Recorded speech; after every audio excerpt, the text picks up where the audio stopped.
Equation of line passes through a point, equation of line passes through a point vector A.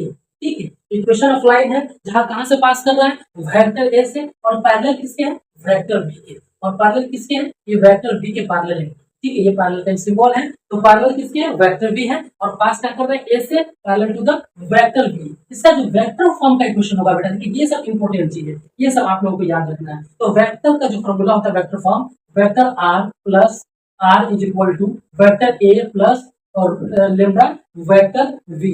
ठीक है, इसका आप देखिए vector form है, इसका कार्टेशियन फॉर्म में। अगर मान लीजिए कि आपको दिक्कत होगा समझने में, क्योंकि पहले आप एक्सरसाइज 11.1 का हर एक कॉन्सेप्ट को देख करके आइए, समझ गए।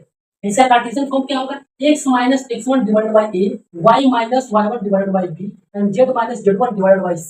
ठीक है, उसके बाद x minus x1 divided by l, y minus y1 divided by n और z minus z1 divided by a। ठीक है, यहाँ पर a कॉमा b क्या है डायरेक्शन रेशियो है, और डायरेक्शन रेशियो और डायरेक्शन कोसाइन के बारे में आप सभी को अच्छे तरीके से समझना पड़ेगा, क्योंकि अगर डायरेक्शन रेशियो और डायरेक्शन कोसाइन अगर आप नहीं समझ पा रहे तो क्वेश्चन नहीं बनने वाला है, इस बात की गारंटी है। इसके लिए आपको जितना मेहनत करना पड़े कर सकते हैं। ठीक है, चलिए, और एल कॉमा एम क्या बोलते हैं हम लोग डायरेक्शन रेशियो, ए कॉमा बी क्या है डायरेक्शन कोसाइन है, और एल कॉमा एम एम क्या है आपका डायरेक्शन कोसाइन है। ये आपका वेक्टर फॉर्म है, ये आपका कार्टेशियन फॉर्म है। कब ये आपका है, क्योंकि equation line passes through the point A and parallel to the vector B. जब ये इक्वेशन पर काम करेंगे तो हमें ये दोनों इक्वेशन को लगा करके क्वेश्चन को सॉल्व करना पड़ेगा। और एनसीईआरटी एक्सरसाइज 11.2 का क्वेश्चन नंबर 1 जो है